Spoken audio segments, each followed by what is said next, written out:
Olá, sejam bem-vindos a mais um episódio do Polaris Podcast. Hoje recebemos Roberta Valésio, sócia e head de engajamento e experiência da Neon.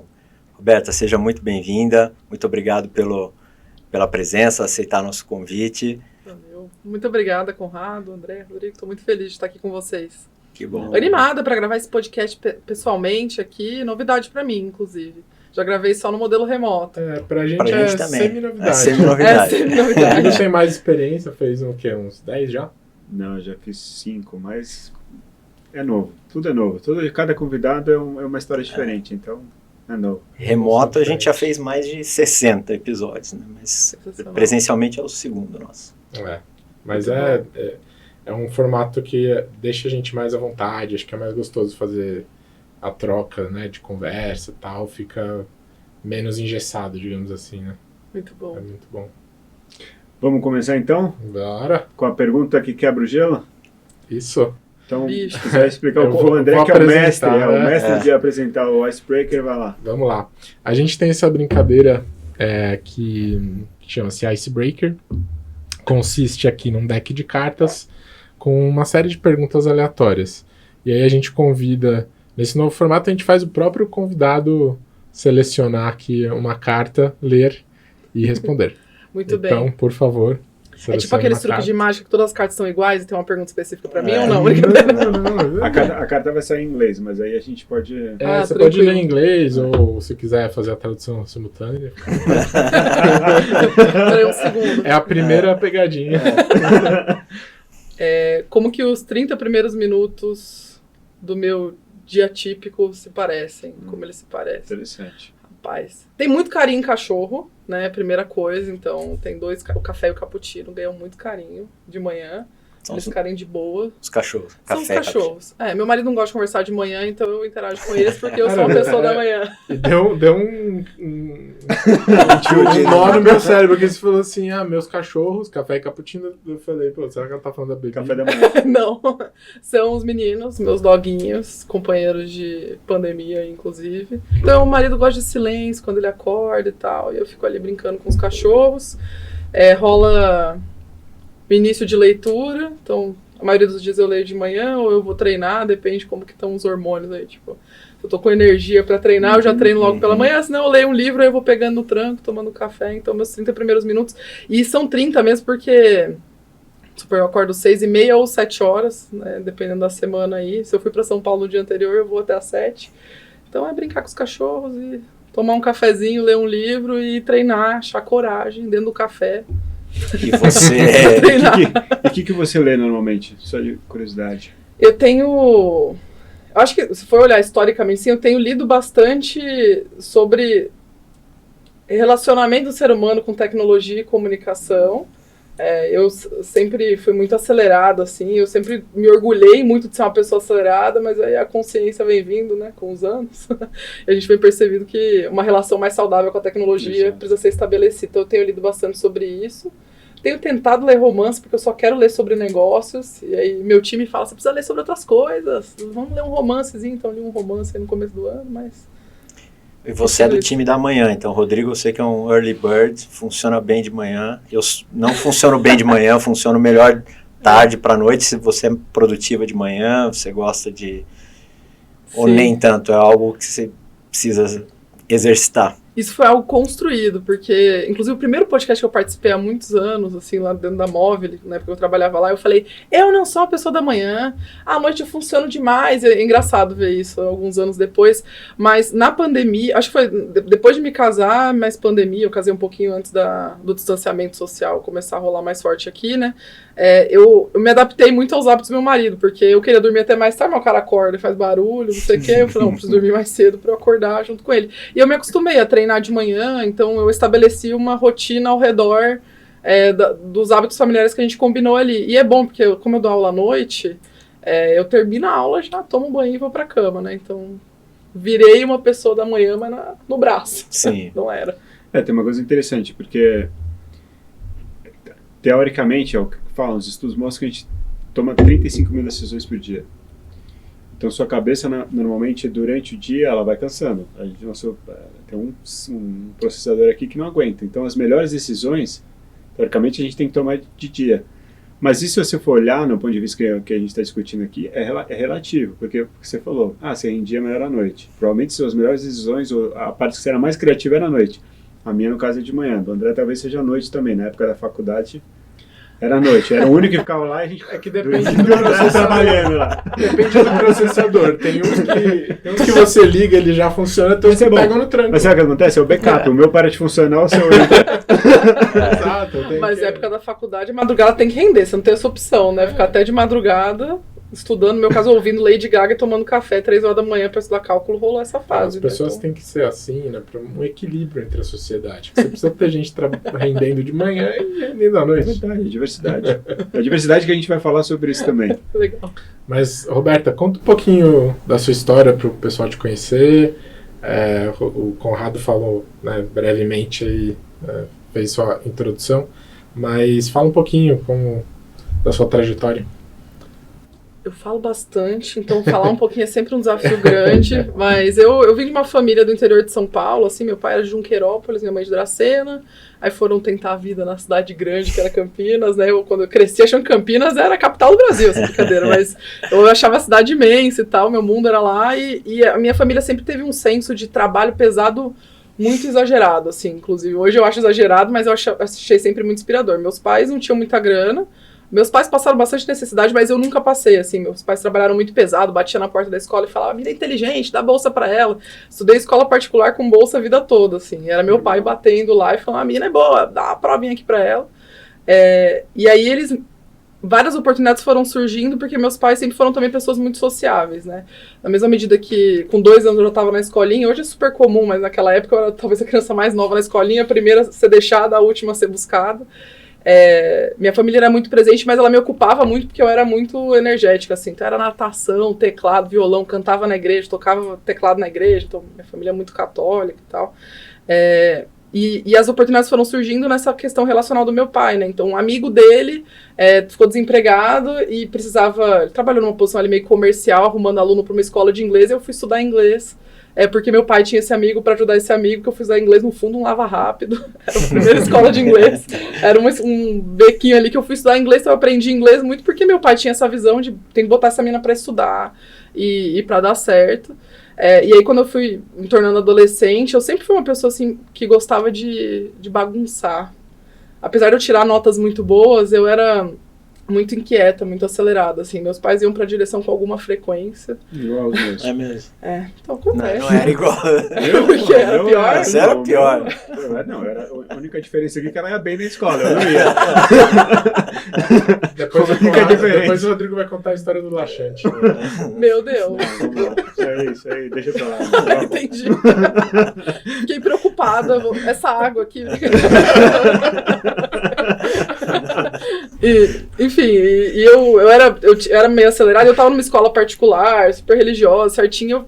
Eu achava todo mundo um tédio. Assim, quando eu tava com 14 anos, adolescente, eu queria ouvir rock, usar minha munhequeirinha, ser rebelde, todo mundo tava na balada fazendo luz no cabelo e eu queria ser roqueira. E aí eu descobri que existia um colégio técnicos, né? Porque o irmão de uma amiguinha fazia. E aí eu fui prestar colégio técnico, não tinha ideia do que eu queria fazer da vida. Eu imprimi um boleto de mecânica e um de eletroeletrônica. Eu visitei a escola. Vi uma galera fazendo robô e um pessoal dando injeção no chuchu. Falei, injeção no chuchu, fazer robô. Nunca fiz um robô, obviamente, mas eu imprimi os 2 boletos, sorteei e fui fazer mecatrônica durante o colégio técnico, assim, passei em todos os colégios lá técnicos. E quando chegou na época da faculdade também fui parar em engenharia civil, nessa de, eu gosto meio de arquitetura, gosto disso aqui, vou fazer engenharia civil.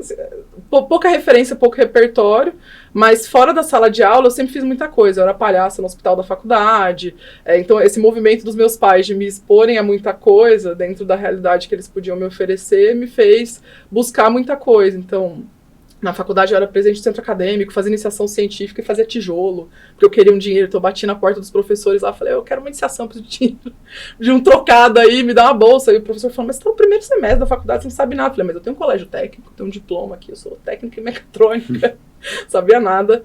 Então eu fui me desenrolando fora da sala de aula, então minha vida foi meio que assim, ao redor do que minha família foi me expondo, né, então... eu me tornei uma pessoa muito curiosa e polivalente, porque meus pais, dentro da realidade que eles tinham, eles me enfiavam em tudo que eles podiam. Então, minha vida foi se moldando assim. Aí no mercado de trabalho isso virou virou uma carreira. Mas isso combinou com o seu perfil, Total. né? Porque às vezes os pais tentam direcionar a gente, mas não vai, né? Não vai. Você provavelmente já tinha essa pegada também de experimentação, né? Total. Tem uma história engraçada, Conrado, que um pediatra falou pra minha mãe que eu ia ser uma grande líder, eu ia ser muito mandona. Um pediatra, uma pachorra de falar pra minha mãe que eu ia ser ou mandona ou uma grande líder, porque eu gostava de articular, de falar, de opinar, de puxar a criançada. Então, uma história assim, tipo, na primeira, segunda série, eu não podia mais entrar no parquinho, né, que eu tinha entrado no primário ali, aí eu chamei as crianças e a gente pulou um muro. E aí, todo mundo, a mandante foi ela. Então, tinha essa questão aí. Mas uma coisa interessante assim é que você experimentou várias coisas e você trouxe aprendizado de uma coisa para outra. Por exemplo, tudo isso que você passou, hoje a pessoa que você se tornou e você na empresa, você aplica isso, você vê realmente assim quais são as coisas que eu consegui pegar, me conectar, que me fez e consigo ajudar as outras pessoas. Você consegue enxergar isso ou não? Tem várias coisas. Eu acho que tem muito um processo da gente ir entendendo, né? Processando, Isso. né? A terapia ajuda, Total. você identifica uma coisa aqui, outra ali. Então, por exemplo, com uns 14 anos eu tive uma cisma assim de que eu ia ser fotógrafo. Meu pai falou, tem uma fase ali que você quer ser fotógrafo, mas você parou com isso, veio e foi embora. E aí, por exemplo, eu tirava foto de casamento na igreja, aí tirava foto disso aqui. Ah, chegou a fazer isso? Eu cheguei, meu pai tinha uma câmera boa lá, porque ele gostava também de fotografia quando ele era mais jovem. E aí eu comecei a tirar foto de festa de 15 anos, ganhava um trocadinho de R$100, trabalhava com uma doida, não pagava nem o desgaste da câmera, mas era o meu dinheirinho ali. E aí hoje, por exemplo, eu fui parar numa área de comunicação, porque muito organicamente, e foi organicamente mesmo, eu começava a ajudar os executivos, por exemplo, quando eu era analista de RH, a montar comunicado, a preparar reunião. Então ali quando eu estava no comecinho de carreira, a comunicação foi aparecendo, mas tem a ver com essa questão de lá de trás, né? Então, o falar na frente da igreja ali, o movimento acadêmico e tal, me gerava exposição e liderança, e hoje eu percebo que liderar é um negócio que eu faço com muita naturalidade. Então, as coisas foram se desenvolvendo de um jeito natural, assim. Dá pra contar de dois jeitos. Dá pra contar de, aconteceu por acaso, mas eu acredito muito que as coisas vão se conectando, né? Às vezes a gente... Isso é uma coisa que é engraçada, você fez recordar um pouco da minha infância, que assim, meus pais sempre me criticaram ao contrário. Que eu era igual a você. Vou fazer fotografia. Não, agora eu vou fazer isso aqui. Não, agora eu vou fazer aquilo ali. Agora é futebol, agora é escalada, agora é corrida, agora é... Eu falei, cara, você faz tudo... Né? Você faz tudo e cada hora é uma coisa, você não termina nada. Mas na verdade isso é uma característica boa hoje em dia. Sim.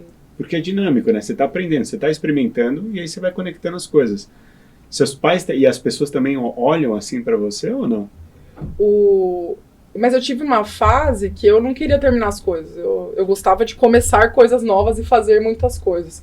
Na época, teve uma palestra da Fundação Estudar, num evento que eu fui, que até o Thiago Mitrô, que agora é deputado, ele era, acho que...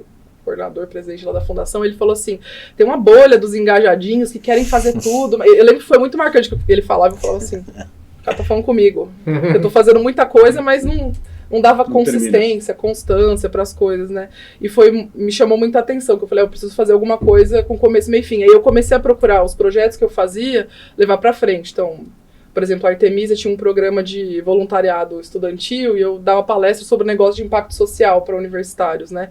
Aí eu falei, não, eu quero virar mentora dos próximos que entrarem. Aí eu quero ir para a liderança nacional, eu quero o próximo passo. Aí eu comecei a buscar os próximos passos naquilo que eu fazia. Isso ajudou bastante, assim, de começar a falar, não, eu não vou ficar só num ciclo, eu vou ficar um ciclo a mais. E até quando eu percebi que engenharia civil não era no que eu era ótima, eu era muito melhor em coisas fora da sala de aula, teve uma fase que eu falei, pai, não vou fazer faculdade, não preciso fazer faculdade. Ele falou, tranquilo, você não vai fazer faculdade, aí você vai sustentar 100%, né? Porque eu tinha minha renda ali, mas eu não conseguiria me sustentar. Sim. Ele falou, termina a faculdade. Então, eu falei, peraí, vamos terminar a faculdade. Então, tem um lance também da minha família, do meu pai, com esse senso de trabalho muito forte que ele tinha, e minha mãe trabalhando em 3 períodos, professora dando aula de manhã, à tarde e à noite. Caramba. Falando, não, você não vai largar a faculdade não, princesa. Se vira lá, né? Então, não foi natural, assim, esse senso também de fazer as coisas com começo, meio e fim. Dizem que tem uma pegada geracional, né? Sim.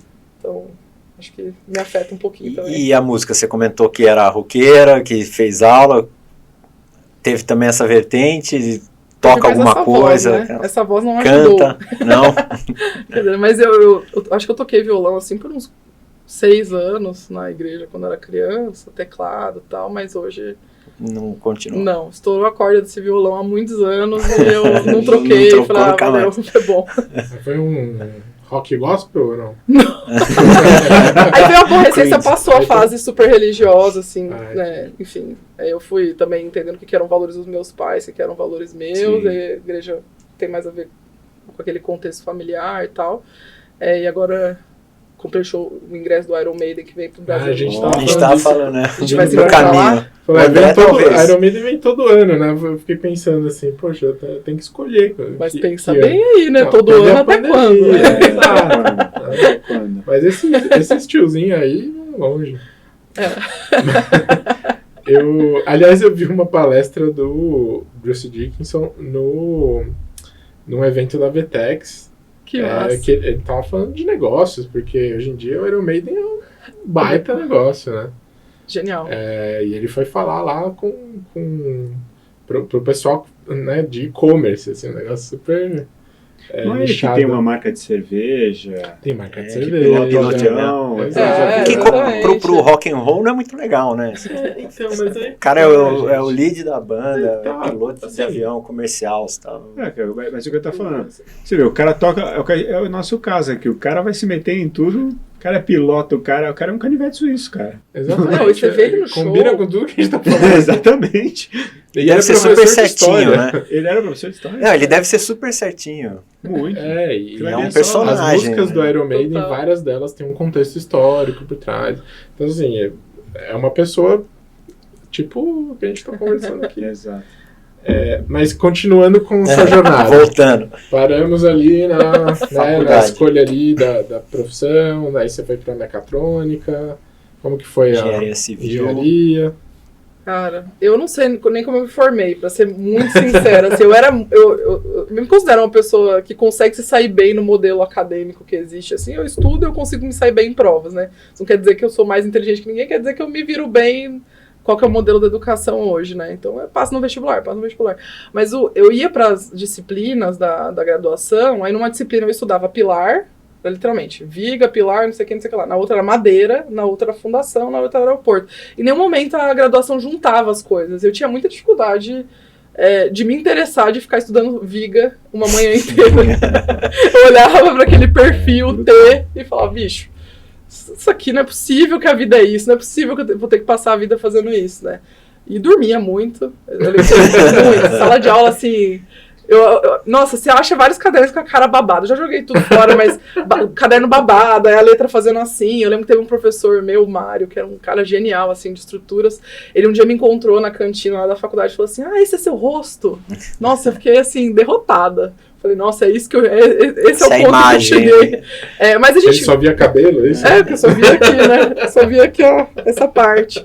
E é engraçado que a gente ficou muito amigo depois no fim da graduação, porque o pessoal entendeu que eu era uma boa pessoa, não era tava mal intencionado, mas eu pegava 4 horas de ônibus por dia, 2 pra ir, 2 pra voltar, tava sempre exausta, meus amigos estavam indo pra balada, eu tava indo percorrer o outro lado da cidade pra chegar em casa, e era o que dava, mas eu passava. Então, assim, a graduação foi muito frustrante porque você se vê uma pessoa inteligente até então, você se avalia como inteligente, chega na universidade você fala, bicho, até que eu não sou inteligente com tudo, né? Eu vou ser bom em alguma coisa.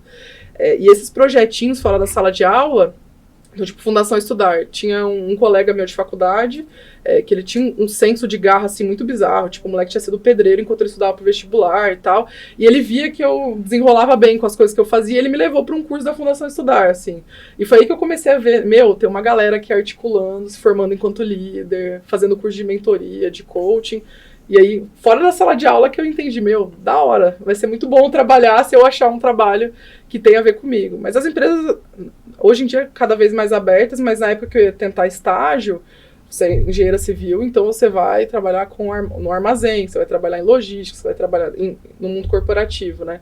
E eu queria ir falar de outras coisas, eu queria falar de comunicação, queria falar de liderança, então o sair da engenharia e parar numa carreira em outra área foi muito difícil fazer essa transição, assim, foi louco. Chorei no banheiro do Itaú algumas vezes no estágio de férias, assim, botava a cabeça no papel higiênico e falava, nossa, eu vou ter que trabalhar fazendo isso, péssimo.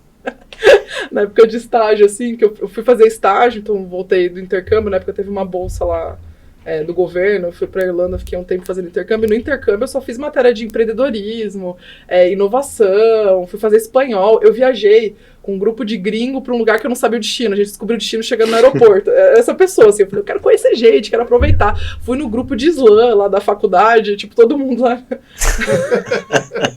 Tudo que dava eu ia. Eu fui fazer um grupo de meditação com um grupo de idosinhas, eu ronquei lá no meio, uma vergonha. Então eu voltei de Chegou no estádio Nirvana. Bicho, a brasileira lá no meio das vovozinhas irlandesas, roncando no meio da meditação, grosseria sem fim, né? Eu durmo bastante, como vocês repararam. E aí, quando eu voltei do intercâmbio, eu fui procurar onde que eu ia trabalhar, e eu fiz um estágio de férias em Itaipu. Tipo, eu joguei no Google, estágio de férias, julho, que era quando eu ia ter livre. Fiz um estágio de férias lá e falei, engenharia não foi muito legal, mas assim, confirmei, eu quis testar também. Fui estagiar na Fundação Estudar, fui estagiar no Itaú de férias, e eu olhava e falava, bicho, onde eu vou trabalhar? Mercado financeiro, sabe assim, eu olhava pra Bloomberg assim e falava, cara, eu consigo ser boa nisso aqui, mas vou ter que fazer um baita esforço, eu não vou ser tão boa quanto os melhores da área. Tem algum lugar em que eu sou a melhor, eu preciso achar esse lugar. Então foi uma fase de experimentação até que veio a Ambev ali no trainee me colocaram no RH. Alguma liderança muito genial me avaliou bem e eu achei um caminho, assim. E Ambev, assim, é uma escola, é um berço, né? Maravilhoso. A modelo de Ambev lá. Meu primo, ele trabalhou durante um tempo lá também, depois saiu. Provavelmente você deve ter aprendido várias coisas lá. O modelo Ambev, né, o 3G aí que todo mundo fala, mas o que você aprendeu assim que você levou para sua vida no modelo da Ambev? Acho que tem uma coisa que eu vou sentir falta em qualquer empresa que eu for, que eu nunca vi um lugar em que a gente consegue discordar radicalmente e manter as relações de um jeito super positivo e afetuoso. Cara, conflito positivo assim mesmo, eu sei que tem todo um estigma da cultura na década de 80 e tal, que o pessoal gosta de falar, mas é um ambiente que eu aprendi a discordar, assim, mirar na bola, sabe? Eu não concordo com o meu colega de trabalho, a gente coloca opiniões diferentes, a gente discorda e vai resolver o problema que a gente está perseguindo aqui. Então foi algo que lá era bem marcante, assim, pra mim. E em algumas empresas a galera é mais política, a hierarquia, ninguém discorda de ninguém, alguém decidiu, a gente só tem que executar. Eu senti um espaço muito legal naquela cultura para discordar do que eu não concordasse no sentido, né? Isso é algo bem bacana. Não, eu ia perguntar, você comentou, né, que alguém te avaliou ali, te colocou, né, abriu essa oportunidade para você no RH e que acabou deslanchando. Na ocasião, você percebeu rápido que ali era algo que você ia se enquadrar bem, que você ia se interessar? Como é que foi? Porque hoje, olhando para trás, você tem essa percepção, né? Mas como é que foi na ocasião? Na época, eu fiquei meio problematizando, assim. Eu falei, cara, será que se eu fosse homem, tinham me botado na RH? Com engenharia, com tudo que eu estudei aqui, será que se eu fosse homem, eles iam me ver como uma pessoa de uma área que tradicionalmente cuida mais das outras pessoas? Eu acho que a resposta eu sei, mas, né, é meio delicado. Assim, na época eu fiquei meio me questionando, assim. Eu tinha feito curso de coaching, esses cursos de liderança e tal, então esse foi o argumento pra me puxar pra lá. Mas eu vi meninas que tinham carreira super técnica e foram também puxadas pra RH, e meninos com perfil muito mais soft, muito mais caring, assim, que foram levados pra áreas mais técnicas. Então, acho que tinha um viés muito forte, isso naquela ocasião me incomodou um pouco, mas eu vi que era uma área que tinha bastante coisa legal, assim, uma área que seria parceira do executivo, da executiva da unidade, então pensar nos times, articular estratégia, então tinha algumas complexidades, eu estava no Rio de Janeiro na época, então tinha alguma complexidade de violência social e tal, que assim, eu não consigo entrar com um caminhão em qualquer lugar, né, então tinha toda uma questão social ali também para discutir, e o RH estava muito próximo dessas discussões, eu achei legal, assim, achei bacana. É lógico que é muito difícil você enxergar muitos passos à frente quando você tem esse perfil de querer fazer muita coisa, porque as cadeiras dentro do RH eram muito assim, eu era analista de RH na primeira posição, a próxima é gerente de RH, aí eu vou liderar alguém que faz a mesma coisa que eu, só que eu vou olhar para mais gente, aí eu vou liderar um técnico de segurança, aí eu vou fazer recrutamento, parece que a complexidade estratégica, assim, ela não aumentava muito, aumentava a complexidade de liderar mais gente, né? Isso não me inspirava muito, eu falava, o RH vai ser uma transição para qualquer outra coisa que eu não sei qual é. Isso que eu ia perguntar, você no começo pensou assim, eu vou, tô nessa situação, mas vou tentar pular para outra coisa, Rolou. Total. E eu ficava assim, não, eu acho que eu vou ser gerente de vendas, né? Pô, legal, tem a complexidade de pensar nesses indicadores aqui, estratégia de mercado, tava lá o marketing, não tem... Eu ficava olhando pra... Acho que o repertório é assim, né? A gente só consegue imaginar aquilo que a gente conhece, né? Tem então, uma parada assim. E aí eu fui pensando nas carreiras que tinham ali, só que eu comecei a pensar em carreiras completamente fora do que estava ao redor de mim, né? Eu estava fazendo um MBA com especialização em Design Thinking, assim, logo que eu me formei, negócio de querer ficar fazer curso logo, né? A sociedade de descobrir. E aí eu falei, eu preciso trabalhar com tecnologia, o mundo tá mudando pra caramba, a galera tá falando aí de disrupção, eu tô falando de espelho de ponto, não. Aí começou a gerar um comichão, se eu ficar gerindo ponto, a galera nem tá batendo mais ponto, nem sei se CLT é o modelo de contrato que vai ser o futuro da RH, e eu tô aqui fazendo esse negócio, então começou a rolar esse incômodo, e aí eu fui procurar, né, eu pedi ajuda da minha liderança, minha diretora falou, eu quero trabalhar com inovação, né? Trabalhar com inovação, menina, vai pagar seus pedágios aí, vai ainda fazer mais coisas, né? E aí eu fui falar com um diretor de inovação lá da companhia na época, hoje ele é o CTO da Leroy Merlin e tal, e eu pedi mentoria pra ele, eu falei, cara, eu quero muito trabalhar com inovação, olha, eu manjo disso, manjo daquilo, me leva aí pro time que eu faço qualquer coisa, vambora, e aí eu fui parar no time de tecnologia, tentando fugir um pouco. Só que quando você começa a conhecer... Tem mais gente querendo fazer áreas de um jeito diferente, né? Então, apesar de eu ver pessoas da RH muito parecidinhas, fazendo a mesma coisa, eu comecei a achar outras referências de gente que estava usando na cultura e falando, tá bom, eu vou cumprir minhas obrigações trabalhistas, contábeis e tal aqui, vou fazer o feijão com arroz, mas dá pra fazer uma misturinha muito louca nesse RH também. E aí que eu fui transicionando para uma área de RH mais fora da casinha. Sei, mas aí você chegou um momento que entendeu assim, eu posso promover as mudanças aqui, né, nesse rumo com RH, e trazer essas inovações que você, ou essas buscas que você tinha de coisas novas, e que você entendeu que você fala, eu vou conseguir contribuir nesse caminho, e você, de repente, parou de tentar sair dessa rota, né? Então, teve essa... Ou as coisas foram acontecendo, né? Não, foi uma decisão mais consciente, assim. Tá. Quando eu tava nesse time de inovação, e foi uma fase muito gostosa, né? Tipo, a gente tinha um papel ali dentro do time de tecnologia de achar startups que resolvessem problemas da cervejaria, né? Problema de processo, de relação, de otimização, de custo e tal. E aí primeira coisa que eu percebi é que eu gostava de trabalhar em empresas menores. Assim, quando o mato é mais alto, de estruturar o processo, de bagunçar e tal, eu vi que eu teria mais flexibilidade do que numa organização grande. Então teve esse entendimento ali. E aí teve um processo de... Eu preciso estar num lugar em que eu possa fazer projetos dentro dessa área. E aí tinha um contexto de uma empresa que estava estruturando o RH, ela tinha feito o spin-off da empresa original, e aí tinha que montar o time de RH e fazer os processos, contratar a equipe e tal. Eu falei, legal, aí eu vou pensar o que é prioridade, estratégia e tal. E aí eu tava com, sei lá, 25 anos, 25, 26 anos, falei, que oportunidade, vou montar o time e tudo mais. E aí eu tive uma liderança que me deu muita liberdade. E aí, por exemplo, a gente tinha uma vaga de recrutamento, conversei com o time e falei, se a gente, ao invés de contratar um recrutador, a gente contratar um desenvolvedor. Tinha uma desenvolvedora no processo seletivo, o recrutador falou, a menina é boa. Então a gente trouxe uma desenvolvedora para o time de RH e a gente fez um bot dentro de toda a jornada da RH. Então, ao invés de eu colocar mais gente fazendo a mesma coisa, a gente tentou fazer um time mais multidisciplinar, assim, para sair alguma coisa legal. Então, foi nessa linha. E assim, como é que você vê, indo para essa linha técnica de RH, e você que já viu muita coisa, você tenta trazer esse lado tecnológico, como que você vê o RH do futuro, assim? Nossa, eu nem sei se vai ter RH.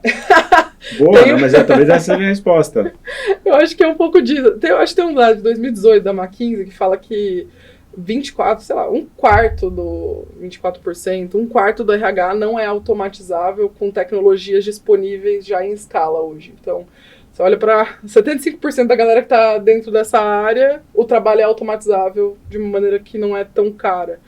Não é simples de operar, né? Senão todo mundo já tinha feito, mas já tem tecnologia disponível. Eu vejo que tem um movimento de uma área que olha mais o que é o antigo DHO, né? O desenvolvimento organizacional. Eu vou pensar as estruturas, eu quero uma estrutura mais horizontal ou mais hierarquizada, o modelo de trabalho, né? Pensar esse modelo operativo, as relações, o papel da liderança. Então, esse olhar mais para a cultura. Eu acho que vai ter uma galera pensando em estratégia de remuneração, né? Essa parte mais hard que tem que acontecer. Mas acho que isso vai ser cada vez mais enxuto, né? Você acha que pode ser terceirizado? Acho. Então.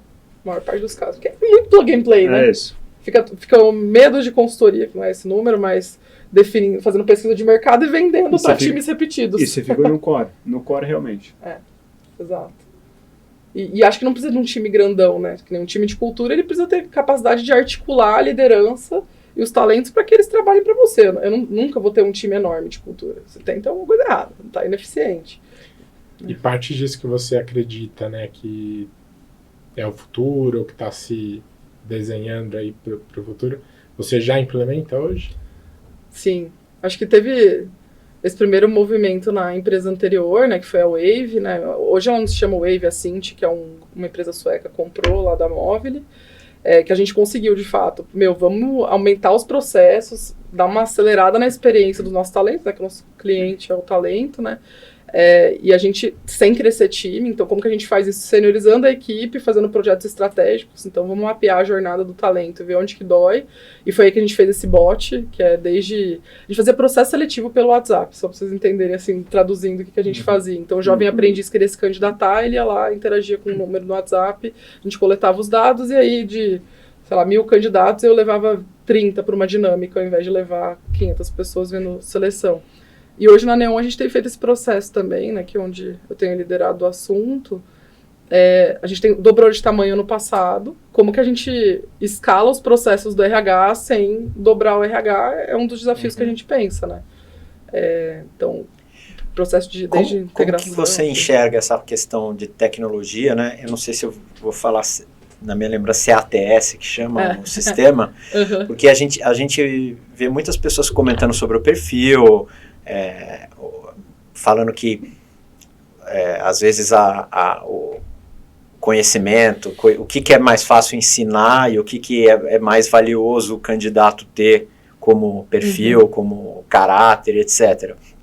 E esses sistemas, né, automatizados, ou bot, ou ATS, se for isso mesmo o termo, eles vão basear em currículo ou uma base de dados lá, o próprio WhatsApp, como você comentou. E grandes empresas, elas precisam justamente disso para ser escalável. Mas como que fica essa parte de perfil, de fato, de você... Porque eu fico imaginando que nesse caminho, às vezes, muita coisa se perde se não tem uma palavra-chave específica. Então, como você vê que isso pode... A tecnologia, né, ela pode também pegar um lado que seja mais... que não seja tão escrito, né, um papel, uma palavra-chave, alguma coisa que esteja no currículo, por exemplo, nesse caso de seleção, de recrutamento. Isso é um desafio enorme, até porque a gente avança em discussões sobre diversidade, justiça, né, meritocracia, até uma palavra que vem sendo até questionada nesse contexto de discussão, e ao mesmo tempo a gente usando tecnologia para escalar, isso enviesa, né, se eu vou aplicar N palavras-chave num algoritmo ali, num booleano, eu vou ter algum critério muito pragmático. A gente tem visto algumas HR Techs usado alguns mecanismos para escalar isso sem colocar as pessoas. Exemplo, você como candidato vai lá e grava uma série de respostas num videozinho, então você entra na ferramenta, libera lá, você grava 30 segundos de resposta para essa pergunta, 30 para aquela e tal, e as pessoas assistem só os seus vídeos, sem olhar o seu currículo, por exemplo, então foca naquele critério objetivamente ali e te avaliam. Um tipo de solução. Tem também soluções em que você... testes, né? Teste de perfil e tal. Tem soluções que escalam o processo, diminuem alguns vieses, criando outros. Sim. Invariavelmente. Eu estou pensando assim, conectando tudo o que vocês estão falando. E, coincidentemente, eu li uma matéria muito interessante do New York Times. E você vai gostar disso, vou te mandar. Que falava que o ser humano, ele tenta achar que ele sabe tudo. Né? E aí ele cria inteligência artificial e tudo mais. E a matéria não é sobre isso. A matéria é sobre o NFL, o draft, que foi na semana passada. E aí eles fizeram uma estatística falando assim, de todos que na NFL, o primeiro jogador é sempre o melhor, né? É o pick. E aí eles falam assim, o primeiro que escolhe, o que estava acontecendo nos últimos anos? Os times estavam repassando. Falava a trade assim, não quero o primeiro jogador, eu te passo para outro time e eu pego o 10º jogador, o 5º jogador. Por quê? Porque, teoricamente, os jogadores que eles consideravam melhores vindo da universidade, não viram. Não viram. Assim, é raro o jogador virar. Por exemplo, o Tom Brody lá, acho que foi o 10º. 10º jogador do draft. E os últimos é incerto, né? quarto que Estatisticamente, não, os primeiros não viram. Exato, não viram. E aí se você pegar assim, Historicamente isso. pega a Copa São Paulo. Os craques da Copa São Paulo, assim, quem virou, quem não virou? Assim, é raro. E a mesma coisa Kaká da é uma história faculdade. dessa. Aí eu vou nessa ligação que o Conrado tá falando da faculdade. Pega os melhores alunos da universidade, vê onde eles estão hoje. E pega o do meio para lá e onde estão hoje. Então, assim, às vezes, como é que você vai criar uma inteligência artificial nisso? E eu vejo muito nisso na questão do LinkedIn, que a gente estava falando 50% de pessoas estão pedindo emprego, não sei o quê. Que às vezes tem um talento lá que você não está prestando atenção e vê um negócio porque o cara botou uma palavra que hackeou o sistema que não tem nada a ver, ou que era considerado o melhor. Então, assim, o que falta, às vezes, talvez para a empresa, quanto mais tecnologia a gente botar, mais humildade a gente tem que ter e mais high touch a gente tem que ter. Isso eu falo uma coisa bastante assim. Então, eu acho que esse é o perigo do mundo que a gente está vivendo, de achar que a gente sabe tudo, né? Essas questões estatisticamente, não sei o quê. Tem o lance do feeling, tem a questão da intuição.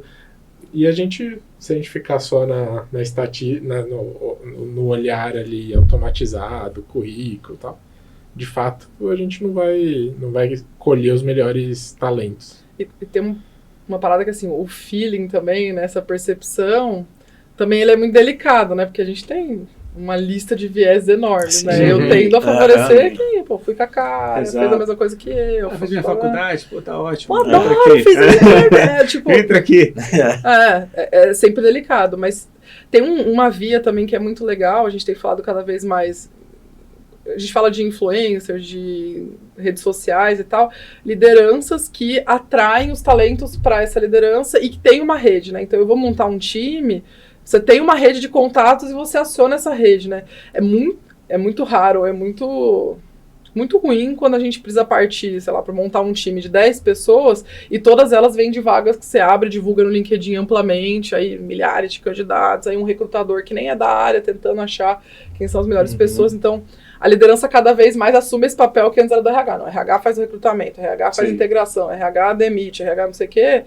Você passa esse papel para a liderança, né? A liderança cada vez menos executora ali, dependendo da cultura da operação, e mais montando o time, fazendo a seleção. Então, a liderança mais próxima tende a ajudar, mas, né, todo mundo, enquanto ser humano, né, de não sei quantos bilhões de informações que a gente processa por segundo, é 0.0005 que a gente processa, né? O resto é viés. Eu pego meu repertório e tomo decisão. Exatamente, você tenta automatizar tudo.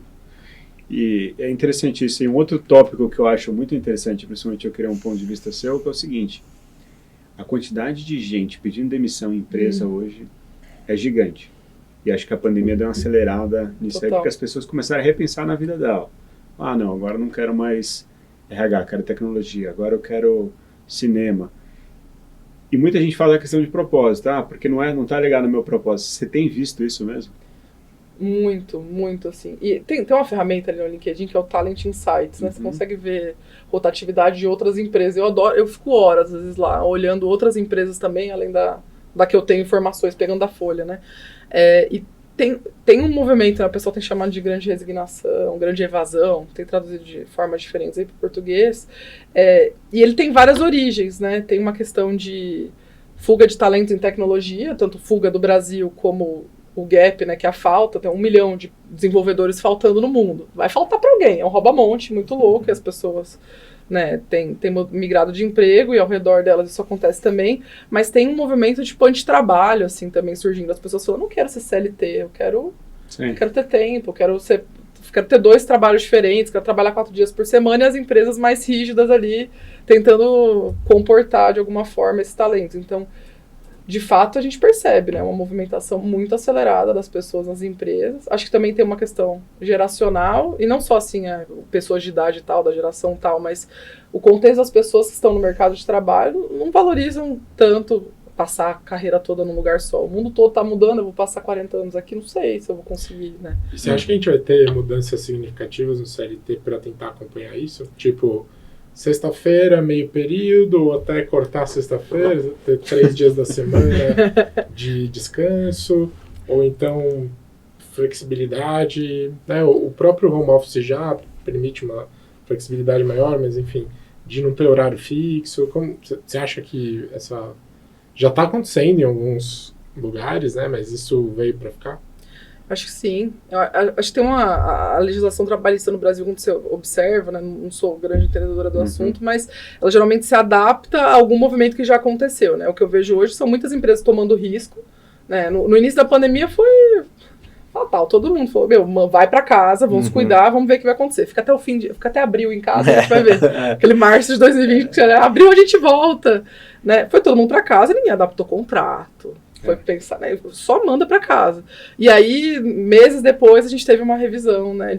Pra falar do teletrabalho, né? Esse trabalho feito de casa, cria regulações. Então, acho que a lei, ela vai entendendo alguns movimentos com os quais ela não consegue brigar, né? Porque as empresas vão tomando risco, né? Principalmente empresa pequena.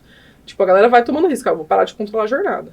Aí eu vou parar, não, eu vou fazer um combinado com essa pessoa, o pessoal vai fazendo, chega uma hora que vira um movimento grande, né? Acho que tem muito um movimento da galera querer ser PJ em tecnologia, então eu converso com pessoas de outras empresas, isso rola bastante, cara, não quero ficar CLT aqui não, eu vou trabalhar N horas aqui no projeto tal, vou te entregar o que tem pra entregar, mas eu vou combinar com outros empregos, assim. As empresas ainda se assustam com isso, é engraçado. O pessoal quer controlar, quer botar no contrato que você tem que ficar exclusivamente lá e tal.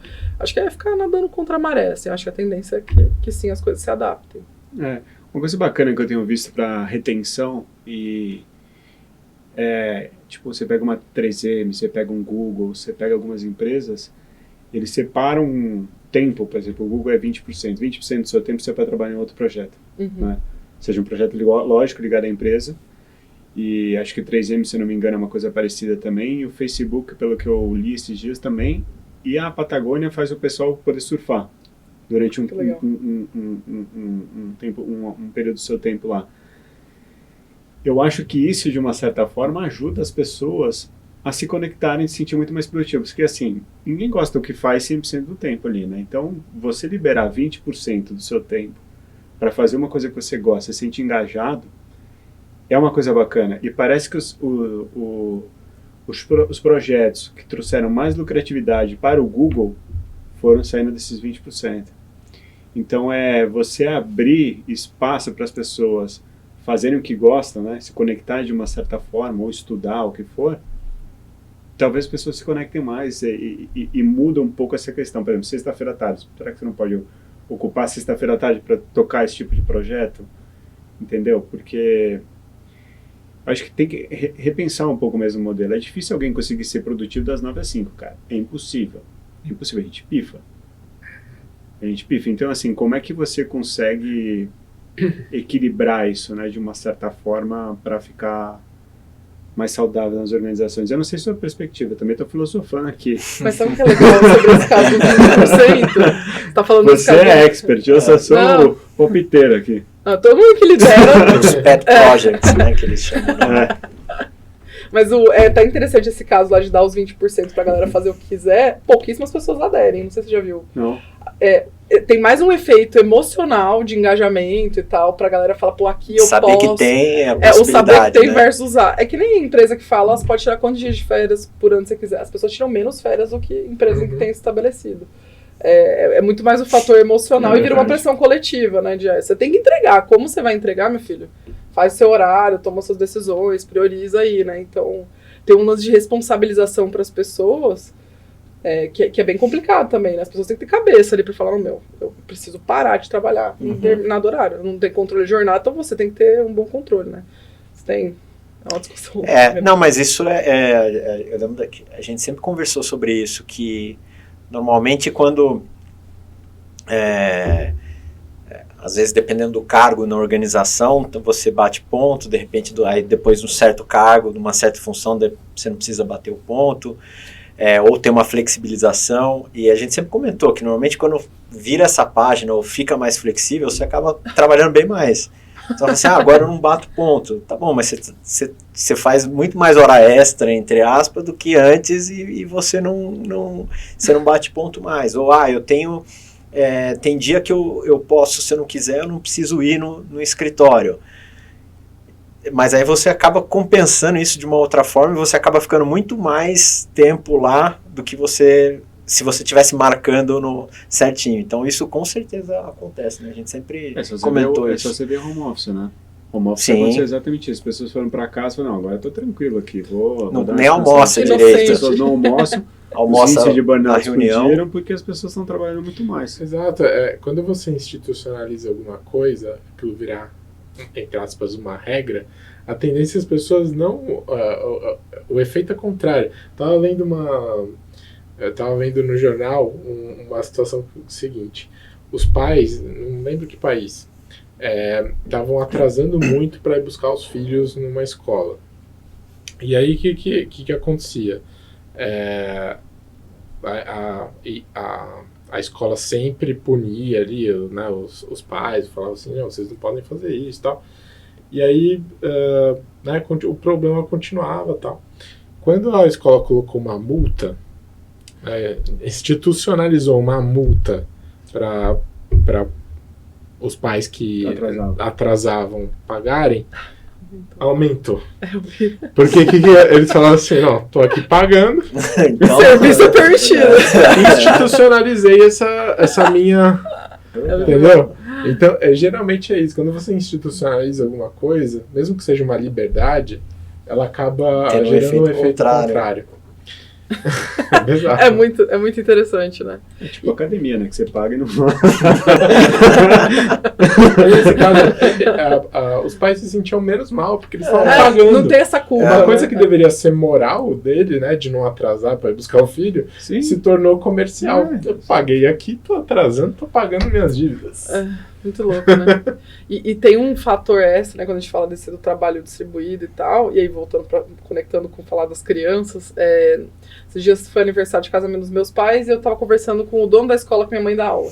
E ele falando, toda a educação vai ser revisitada. E educação, nós todo mundo questiona, né? Que é industrial, então todo mundo sabe que o modelo de educação não funciona mais para muitas coisas. Mas pós-pandemia, a criançada voltou pra sala de aula, bicho.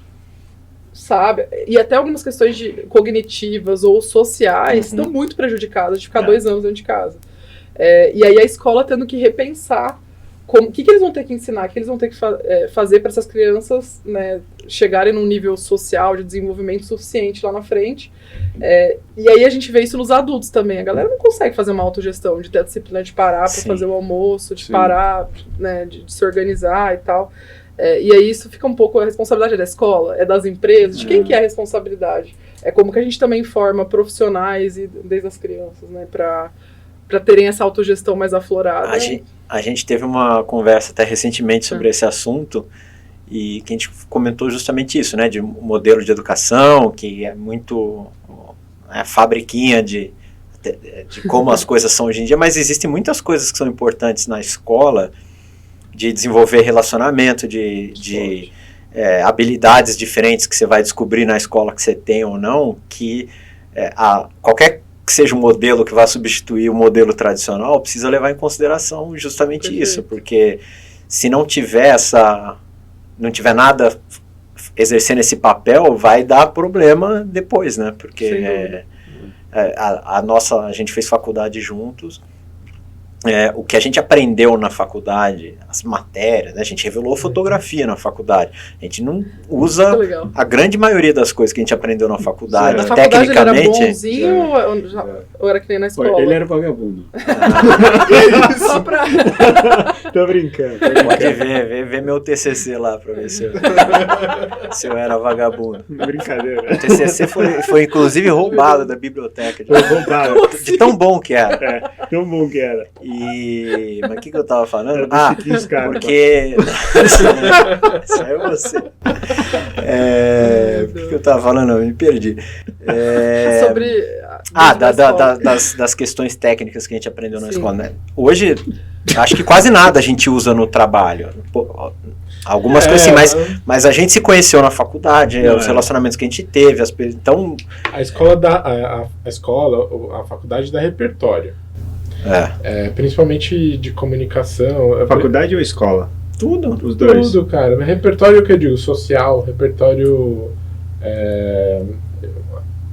obviamente, conhecimento também, mas o que a gente aprendeu de técnica lá já está obsoleto. Principalmente no nosso segmento de comunicação, né? Então, as oficinas que tinham lá, a gente ilha de edição. Aprendi a mexer na parte ali da tecnológica, de fotografia, né? Hoje em dia é tudo digital, né? Mas, enfim, de alguma forma, o que a gente extrai de bom da faculdade são essas relações, é um pouco do que a gente estudou.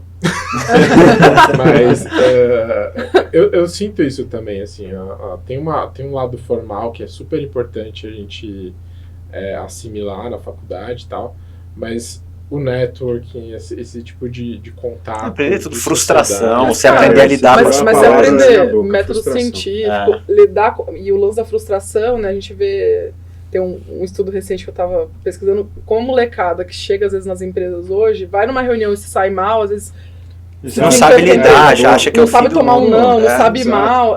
A educação, além de aflorar um pensamento científico na gente, pra gente questionar, isso vale pra vida toda, não só pro contexto de trabalho, né? A disciplina, o raciocínio. O raciocínio da engenharia eu uso para resolver problemas em qualquer área. O que vocês aprenderam lá em comunicação, vocês usam também para qualquer área, né? Então, eu acho muito perigoso quando a gente começa numa via de a educação deveria só ensinar empreendedorismo, finanças.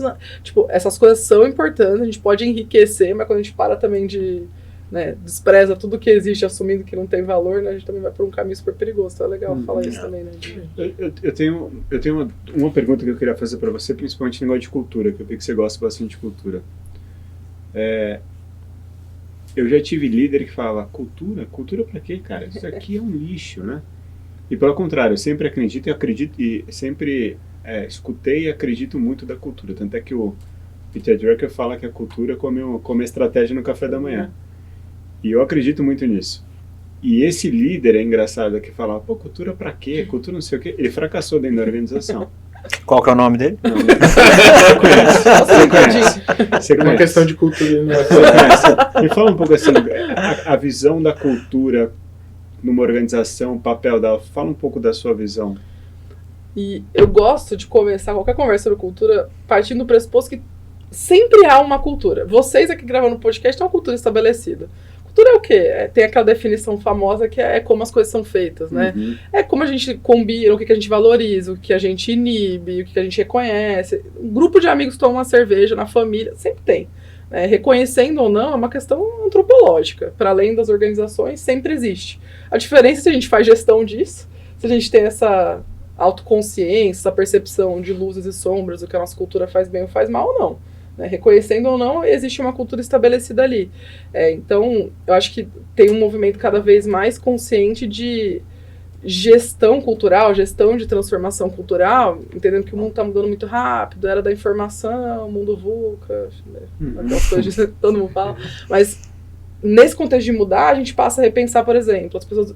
Uma coisa que rolava muito há uns 15 anos era falar assim, essa nossa cultura é muito sólida, é muito estabelecida, a cultura sendo reconhecidas como coisas que não mudavam, e cada vez mais a gente percebe cultura como um negócio fluido, que vai se adaptando, que tem contexto e tal. Então, cultura sempre existe. A diferença é se você quer fazer gestão consciente daquilo ou não. Eu acho que é uma decisão muito burra para uma liderança não gerir a cultura. Porque a cultura vai ditar quem é bem sucedido na sua organização, o que a gente valoriza ou não, e em última instância pode fazer a organização morrer ou prosperar, né? Então, não é porque eu ignoro que deixa de existir, né? O negócio tá rolando tipo ali. bruxa, né? Ai, meu Deus. Gente, a gente tá, infelizmente, chegando... Quando a conversa é boa, passa rápido. Passa muito rápido, nossa. Quando chegou ali o aviso de 10 minutos, eu falei... Já? Enfim. A gente tem uma tradição que é pedir uma recomendação de um livro e um filme para o nosso convidado. Quais seriam as suas recomendações?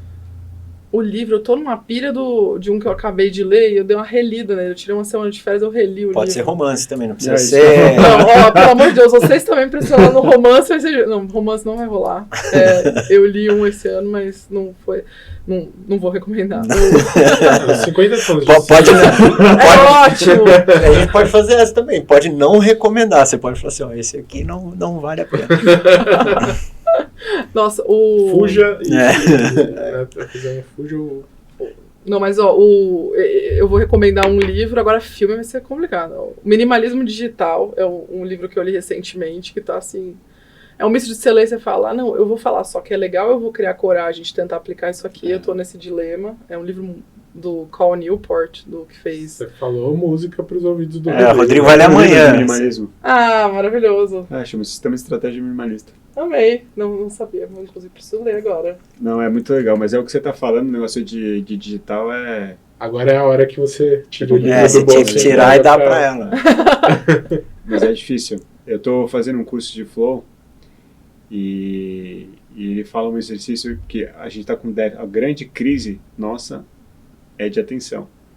Que a batalha no mundo hoje é de atenção. Aí tem vários números lá que seria interessante todo ser humano para trabalhar isso, porque isso é igual ginástica. Você trabalha, é igual musculação.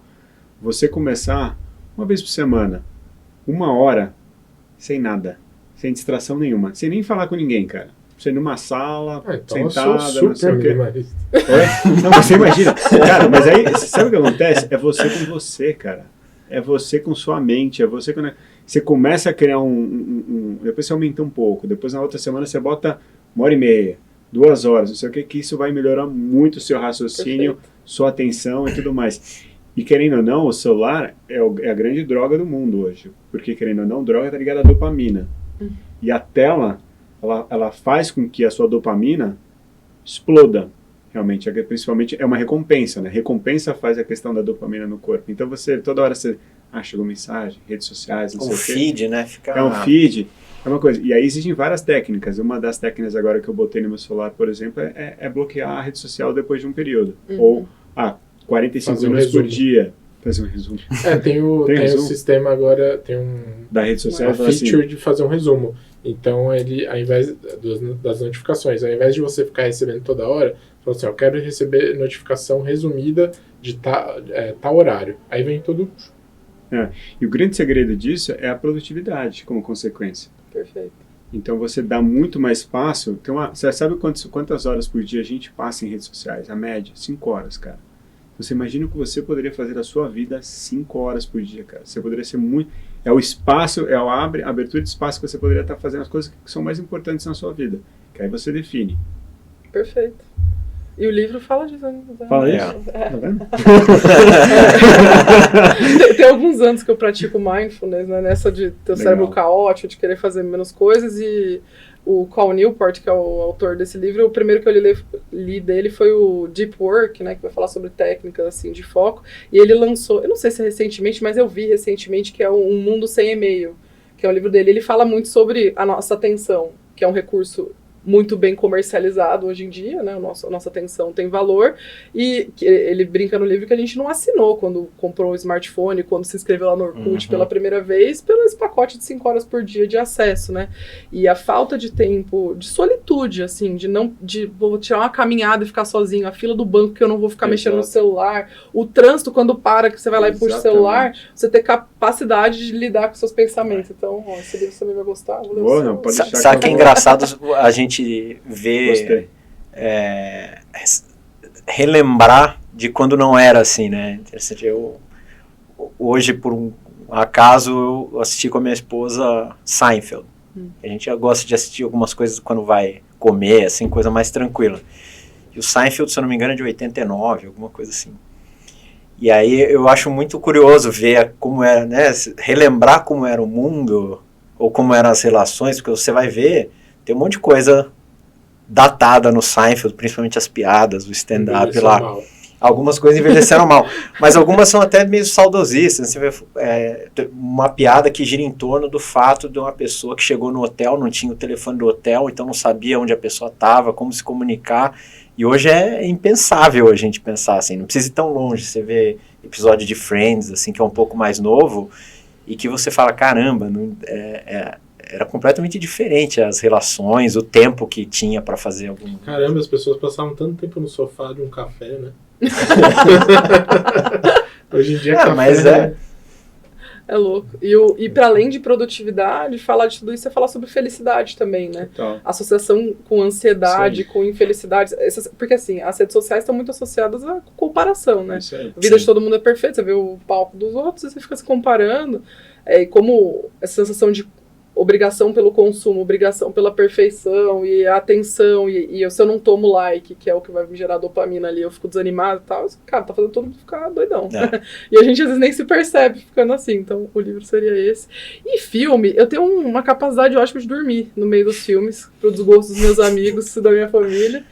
Eu gosto muito de ler, mas filme eu não sou a pessoa, então eu vejo muitas coisas várias vezes, o mesmo filme, então nas séries eu parei pra rever Star Wars. Doses homeopáticas. Então, reassisti Star Wars é fantástico. Então, semana passada rolou uma maratona de Star Wars, tô com ele na cabeça aqui. Qual ordem você costuma? Então, eu inverti pra ver do primeiro ao sexto. Não fica com raiva de Na ordem cronológica dos acontecimentos. Eu acho legal. Eu nunca vi assim, sabia? Eu foi bom. ver. Você sabe que tem os fãs hardcores tem uma ordem que é... invertida. Não, ela alternativa. Ela é alternativa. Você começa por um, volta, vai, que 2, 3, 4, é mais 5, fácil. 6, 7, 8. Tipo... Não, aí é cronológico. Mas Star Wars é muito bom. Pois o filme não é muito meu... Eu gostava de ir ao cinema pra sair, eu gosto de ver filme e tal...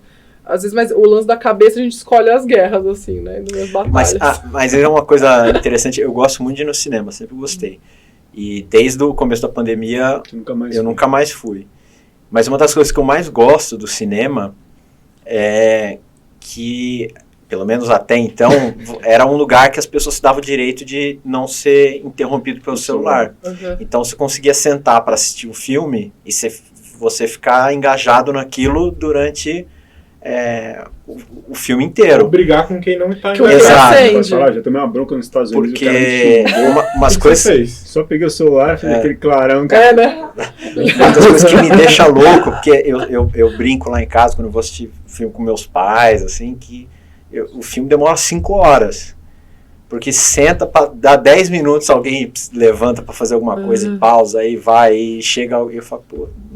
E é engraçado que em casa a gente não tem isso. Eu falo assim, não vou ver o celular. Não, você de repente tira o computador e começa a fazer outra coisa no meio do filme.